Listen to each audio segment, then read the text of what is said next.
We got Jimmy High Roller. Is it possible to score 100 points in the NBA game? To score 100 points in an NBA game. History says yes, it's been done before. In 1962, when Wilt Chamberlain dropped 100 points on the New York Knicks. I ain't gonna lie, bro. Motherfuckers really could go out there and drop 100 points in my opinion. If motherfuckers really wanted to, motherfuckers could. Now, I feel like niggas like Luka, I can see Luka getting 100. I'm surprised Curry never got 100. I'm not even gonna lie. Curry still could do it. SGA could do it if he shoot enough free throws. That nigga shoot like 70 free throws. SGA could do it. In a couple of years, Austin Reeves would be able to do it. I can't think off the top of my head. I don't know. Maybe Jalen Brunson, bro, but he be playing, bro. He be playing around with niggas. I thought James Harden was gonna do it. I'm not gonna lie. There's no footage of this game, but there are witness accounts of that night, and official records, and photos, and articles, and even audio recording of the final quarter. The rebound, Luckenbill. Back to Ruckwick. Into Chamberlain. He made it! He made it! A triple dunk. He made it! The fans are all over the floor. They stopped the game. People are running out on the court. 100 points. Improbable? Yeah. The circumstances needed to have a night like this are just as rare as having the ability to pull off a night like this. But is it possible? It is. We have seen many players put together nights that were well on pace to setting records that were seemingly unbreakable. So if it can be done, and it has been done, why has no one reached the mythical 100-point threshold in nearly 65 years? Well, just the other night, we got a glimpse at what it would take and what kind of player it would take to score triple digits in a single game. The only thing standing between him and this Goliath of a point total is an extremely unlikely set of circumstances that may never happen again. Today on Seed Gear, you can get just any scored 25 points in just the first quarter in their matchup against the Lakers. In fact, he didn't just score 25 in the first, he scored 25 points in just the first 8 minutes, before checking out of the game with 4 minutes left in the quarter. Victor was out to a blistering pace with room to spare, and if there was any night for him to put the all-time scoring record in jeopardy, it was this night. The Lakers were sitting 4 of their 5 starters. Wemby was a complete mismatch for anyone the Lakers had available, and the Spurs were fresh off of 2 days of rest. A perfect storm of circumstances for a record-breaking game. Well, it wasn't quite perfect. After getting out to a historic start, Wemby wouldn't check back into the game for another 6 minutes of game time, and the Lakers made some much-needed adjustments in the second half, holding Victor to just 3 points in the third before checking out with 4 minutes left in the quarter, by which point the Spurs were blowing out the Lakers, and Wemby wouldn't see the court again for the rest of the game. His final stat line for the night, 40 points in just 26 minutes. Not quite the historic night some fans were hoping to see. Despite many factors falling in his favor, Wemby's 100-point recipe was missing a few key ingredients. For starters, he was on a minutes restriction, so his time on the court was limited. Breaking 100 means more than likely playing the entire game. Yeah, I was gonna say, you have to play like every second, every minute. Which niggas can do, niggas just don't want to. Spurs also blew out the Lakers, and that's a big no-no. You gotta keep the game. Nowadays, like, these niggas don't. And then there be so many blowouts, bro. Like, the NBA is so unwatchable. Like, I can't watch that shit no more. That's why I watch the highlights, bro. Cause like, they don't play no defense. Niggas shoot, bro. Niggas shooting like 63s a game. I don't even want to see that shit. Like, it's not entertaining. Close enough to even stay on the court. And the Lakers have a competent coach who made the necessary adjustments to slow Wemby down. Realistically, as fun as it is to imagine, Victor was never going to even approach 100 points on this night. Even after getting out to one of the hottest starts in NBA history, he was already off pace a couple minutes into the 100 points is just 25 points a quarter. The second quarter. But although he didn't come close to the triple-digit mark, what he did do was show us that it is within the realm of possibility. The talent to do it exists. So if it's possible, what would it take for a 100-point game to actually happen? Well, to answer this question, we first need to look back.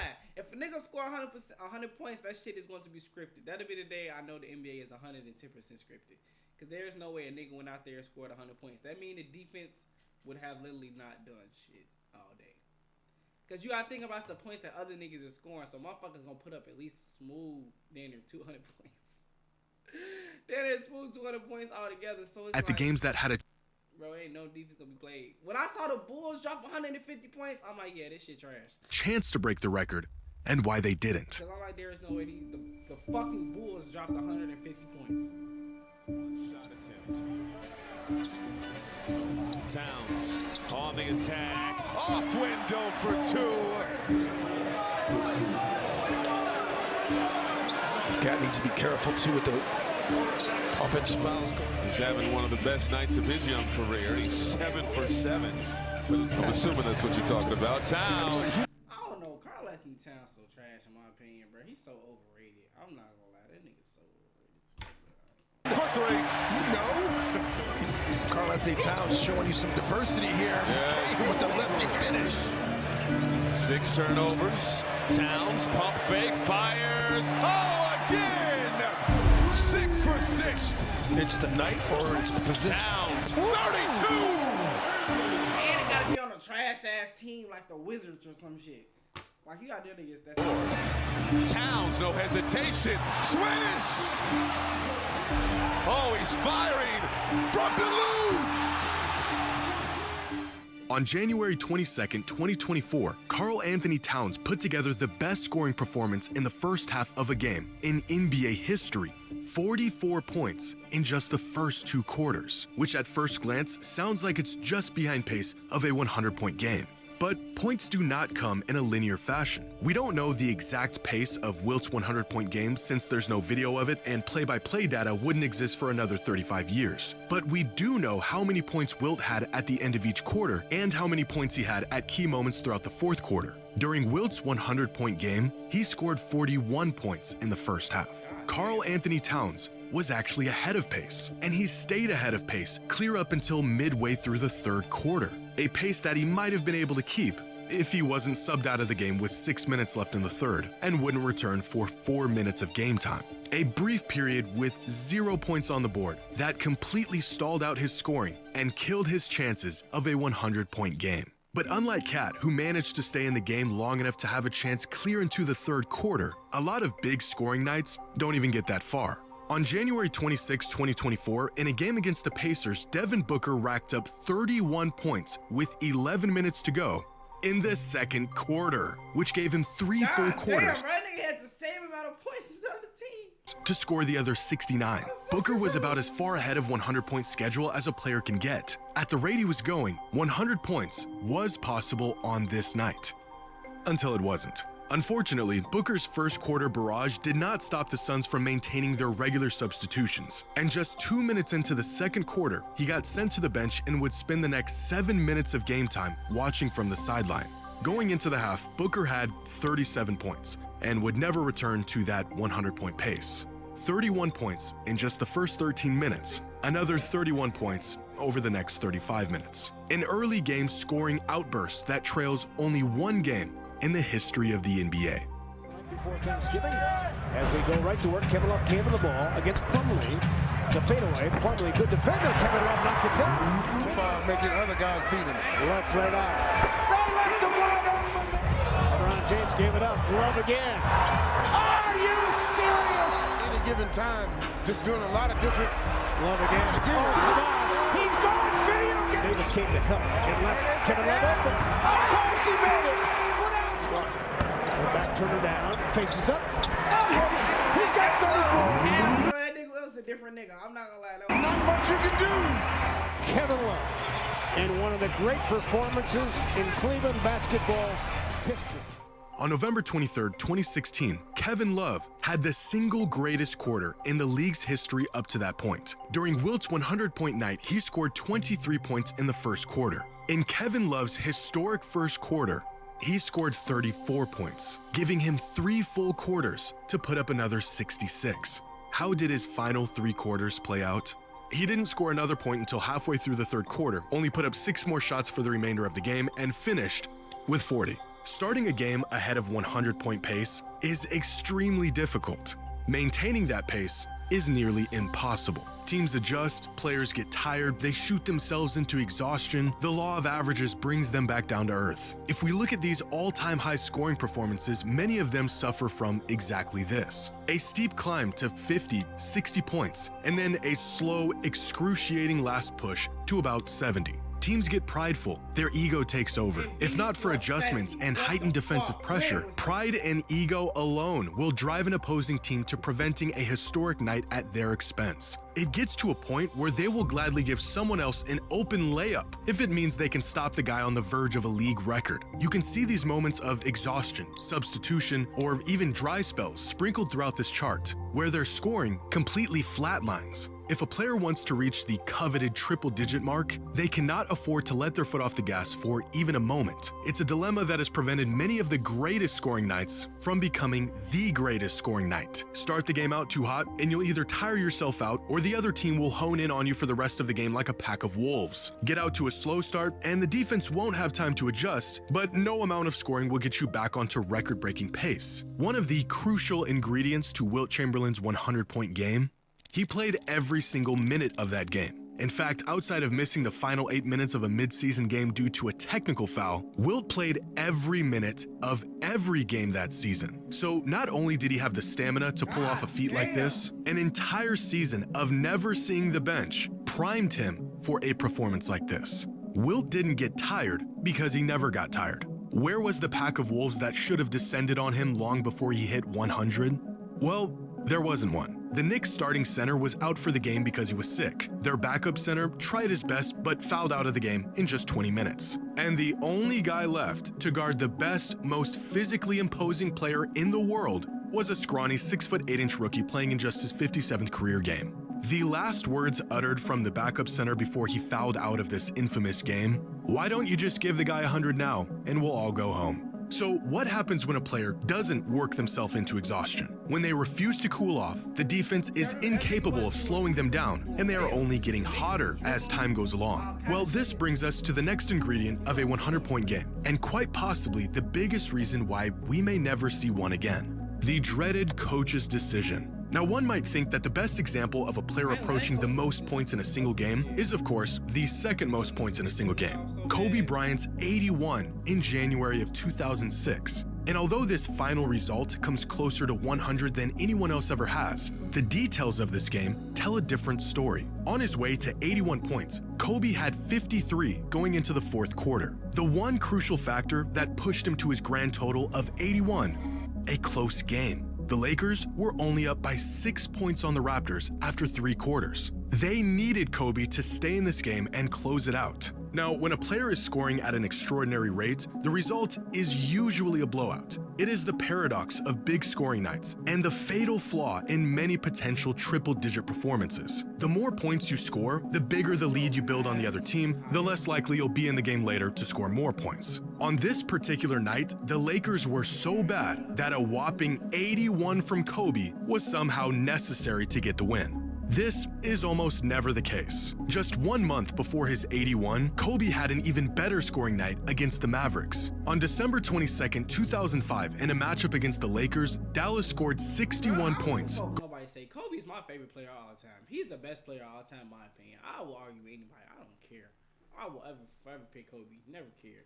Going into the fourth quarter, Kobe Bryant had 62 points by himself, single-handedly outscoring the Mavs and dropping 30 in the third quarter alone. Look at the pace of Kobe's 81 compared to his 62 through 3 quarters, and it is clear that this night was bound to be something even bigger. At the pace he was going, 100 points was possible if the Lakers weren't blowing the Mavericks out. A 34-point lead on the Mavs going into the fourth meant Kobe would spend the last quarter of the game on the bench, not scoring a single point for the rest of the game and erasing what could have been a record-setting performance. On this night, Kobe Bryant and the Lakers made the all-too-common mistake of playing too good. For every game that has the potential to reach 100 points comes a monumental blowout that will stop it in its tracks. On November 30th, 2019, in the midst of averaging 40 points a game, James Harden decided to take things up a notch and drop 60 in just 3 quarters against the Hawks.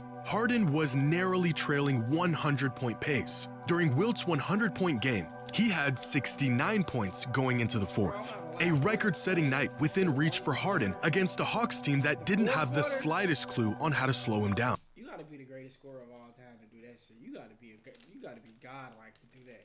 Drop 40 points in the fourth quarter to reach 100 points. You know how, man, look, that shit sound good. That shit's not happening though. That's some shit that I remember.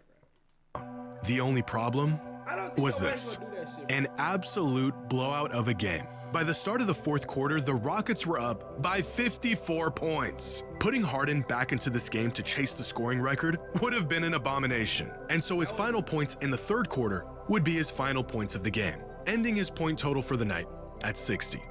For all the admiration a player would receive for potentially reaching 100 points, the fallout for unapologetically chasing it would be far greater. This is the mistake Devin Booker and the Suns made back in 2017 during his historic night against the Celtics. About halfway through the fourth quarter of this game, Booker was sitting on 44 points, a career high for Booker up to that point, and an admirable effort despite the loss that was bound to follow. The Suns were down by 17, a loss all but conclusive at this point.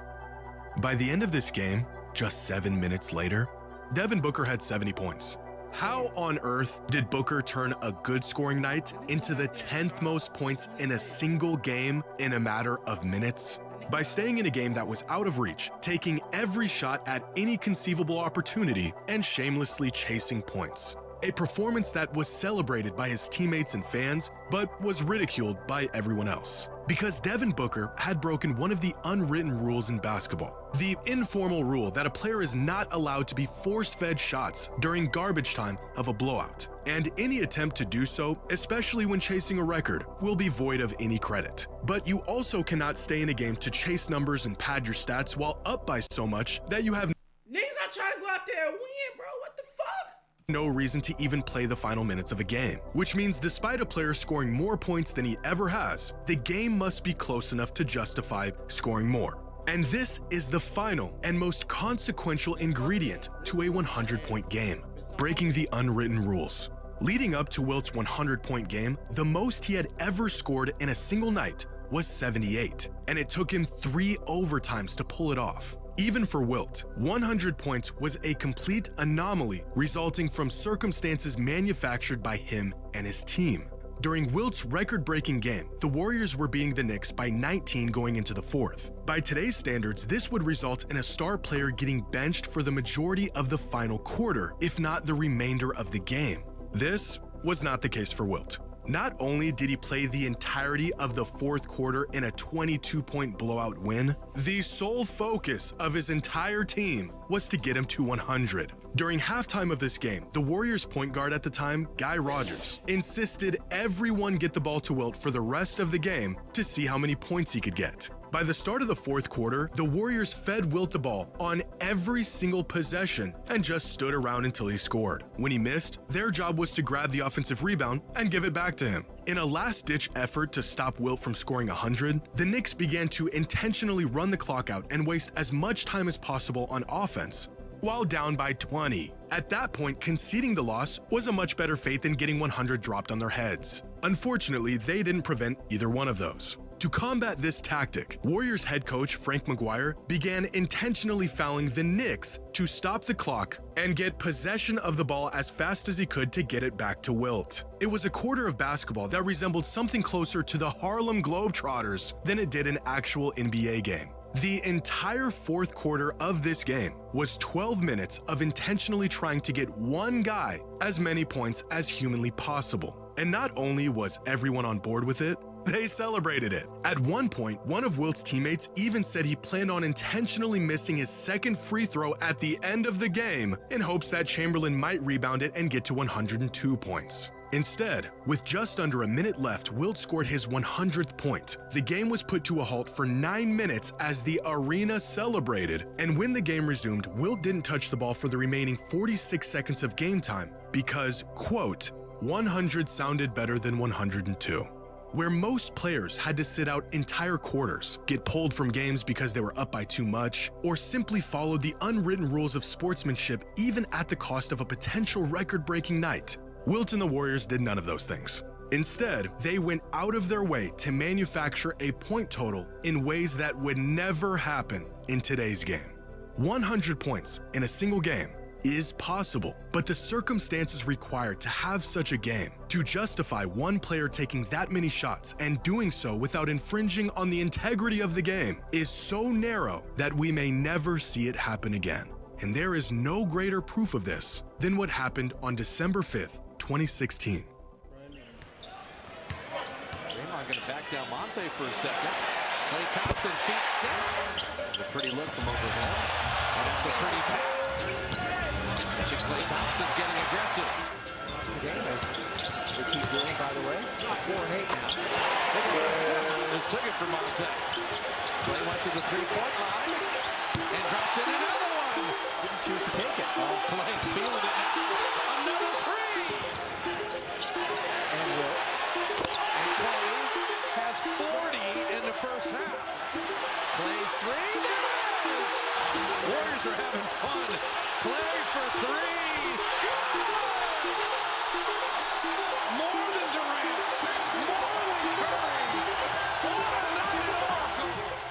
In what would go down as quite possibly the greatest display of shooting in NBA history, on December 5th, 2016, Klay Thompson scored 60 points on the Indiana Pacers in just 3 quarters. But it wasn't simply 3 full quarters of action. Klay Thompson scored all 60 of his points in just 29 minutes on the court. A performance unlike anything the NBA had seen since Wilt's 100. Because not only did Klay start the game on 100-point pace, despite getting subbed out of the game for an entire 6-minute stretch between the first and the second quarter, Klay managed to stay on 100-point pace longer than anyone else ever has. During Wilt's 100-point game, he scored 2.08 points per minute played. On Klay's historic night, he scored 2.07 points per minute. Now, we don't know the exact number of points Wilt scored in the minutes leading up to the fourth quarter, but based on accounts of that game, by the time Klay hit 60 points and was pulled to the bench, Wilt had 64 points. If there was ever a time we could have witnessed a player score 100 points with our own eyes, this was the game. Klay was on fire. He was keeping his pace, and he was doing so on ridiculous efficiency. The Warriors had a system tailor-made to get shooters open and counter double and triple teams, and the Pacers had no answer for him. And then this happened. 60 for Klay Thompson. You had 60 in 3 quarters. What do you think would have happened if you had the chance to play in the fourth? Who knows? Hopefully. He didn't play the whole 4. Hopefully, yeah, I don't know, Raj. That's a great question. But who knows? 14 fucking minutes. A final substitution with a minute and a half remaining in the third quarter. After sinking his 60th point of the game, Warriors head coach Steve Kerr subbed Klay out of the game. He didn't take another shot, he didn't play another minute, and he didn't score another point. But not only did Klay not get to play the entire game, he didn't even get to play 3 full quarters. After the matchup, some fans speculated if he could have hit 70 if he wasn't pulled from the game. Kevin Durant, Klay's teammate at the time, said he could have scored 80, but at the increasingly rapid pace that he was scoring, Klay's final point total could have, and probably would have, been far more than that. On paper, Klay Thompson scored the 70th most points in an NBA game on that night. But in reality, this is about as close as anyone has ever gotten, and may ever get, to a 100-point game. Y'all think somebody gonna get a 100-point game or not?